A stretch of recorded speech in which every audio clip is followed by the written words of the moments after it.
ये पूजा में, अरे गुरुजी काम चला लो, तो भैया काम चला लो, काम चला लो, तो फिर ठाकुर जी भी कहेंगे काम चला लो। ठीक है कि नहीं भाई? जो बोएगा वही तो पाएगा, जो बोएगा वही तो पाएगा। दो भाई थे, एक पिता ने दोनों भाइयों को बराबर बराबर खेत दे दिया, और जब दोनों भाइयों को बराबर बराबर खेत दे दिया तो एक भाई ने तो अपने खेत में सरसों बो दी। अब सरसों बोई, अब दूसरा भाई बोले इसने इस सरसों को इस मिट्टी में मिला दिया, क्या ये मिट्टी में से सरसों हो जाएगी?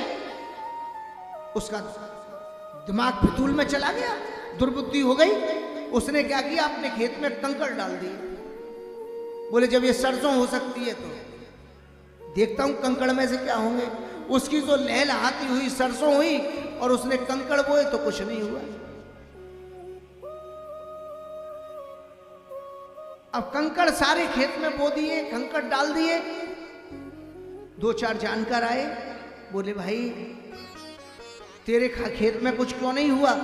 बोले पता नहीं, मेरे दिमाग में ऐसा आया कि खेत में मिट्टी में ये डाल दिया, मैंने कंकड़ डाल दिए।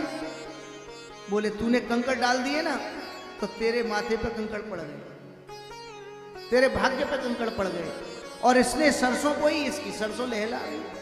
तो जो बोओगे वही तो पाओगे। कंकड़ बोओगे, बोए पेड़ बबूर के, तो आम कहां से हुए? तो भैया पूजा करते समय, पाठ करते समय, अनुष्ठान करते समय, यज्ञ करते समय अपने लोभ को त्याग दो। लोभ को त्याग करके, लोभ पापस्य कारणम, ये लोभ पाप की जड़ है। ये लोभ हमसे अनेक अनेक प्रकार के पाप कराता है, इसलिए इस लोभ को त्यागना पड़ेगा। लोभ नहीं आना चाहिए, मोह नहीं आना चाहिए।